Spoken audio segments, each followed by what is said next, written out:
கேட்போம், ஆண்டவரே என்னோட நீங்க பேசவே மாட்டீங்க, ஆண்டவரே என் வாழ்க்கையில பேச மாட்டீங்க, இந்த சூழ்நிலையில என்னோட பேச மாட்டீங்க அப்படின்னு சொல்லி நம்ம கேட்போம். உண்மையாவே வேதம் என்ன சொல்லுகிறதுனா, கர்த்தர் உங்களுடனே பேசுகிற ஆண்டவராய் இருக்கிறார். உங்களுடைய இருதயமாகிய அந்த பலிபீடத்தை நீங்கள் நானும் சரி செய்யும் பொழுது கர்த்தர் தம்முடைய சத்தத்தை தொனிக்க பண்ணுகிறவராக இருக்கிறார்.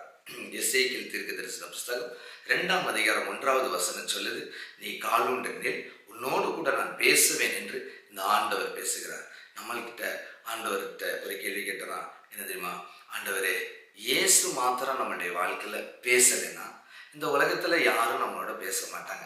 ஏன்னா இரக்கமுள்ள தேவன், மனதுருக்கம் உள்ள தேவன், நம்மள சூழ்நிலைகளை புரிந்து கொள்ளுகிற தேவன், நம்மளோடு பேச ஆசைப்படுகிற தேவன், அவரே நம்மளோட பேசணும்னா வேற யாராண்டவரே பேச முடியும் என்னோட அப்படின்னு நம்ம அநேக நேரத்தில் சொல்லும்போது கர்த்தர் நிச்சயமாக உங்களோடு பேசுகிற தெய்வமா இருக்கார். உங்களுடைய பிரச்சனை மத்தியிலே அவர் பேசுவார். அவருடைய மெல்லிய சத்தத்தின் குரலை கேட்பீங்க. உங்களுடைய இருதயமாகிய அந்த பலிபீடத்திலே அவருடைய சத்தம் துணிக்கப்படும். உன்னுடைய எந்த பாடுகளுக்குள்ள எப்படி நீ போகணும், எந்த இடத்துல நீ போகணும், எந்த இடத்துல நீ செயல்படணும், என்ன சொல்லணும், எல்லாவற்றையும் இந்த ஆண்டவர் பேசுகிற தெய்வமா இருக்கிறார். நீங்கள் காலையில் எழுந்திருச்சு, ஆண்டவரே என்னோடு பேசுங்கப்பா, இந்த உலகத்துல யாரு பேசினாலும் என்னை தேற்ற முடியாது, இந்த உலகத்துல யாரு பேசினாலும் எனக்கு உதவி செய்ய முடியாது, இந்த உலகத்துல யாரு என்னோட பேசையும் மாற்றாங்க, நான் பேசுவதற்கே நான் தகுதி இல்லைன்னு நினைக்கிறாங்க.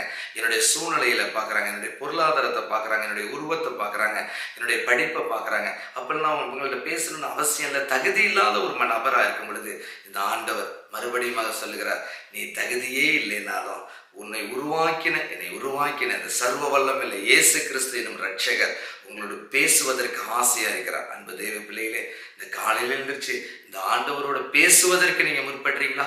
காலையில் எழுந்திருச்சோன்னே அப்பா என்னோடு பேசுங்கன்னு உங்களுடைய 2 கரத்தையும் விரித்து நீங்கள் கேட்கும் பொழுது இந்த இயேசு உங்களோடு மெல்லிய சத்தத்தினாலே உங்களுடைய இருதயமாகி பலிபீடத்தில் பேசுவார், உங்களை ஆசீர்வதிப்பார். இயேசுவின் நாமத்தில் ஆமென்.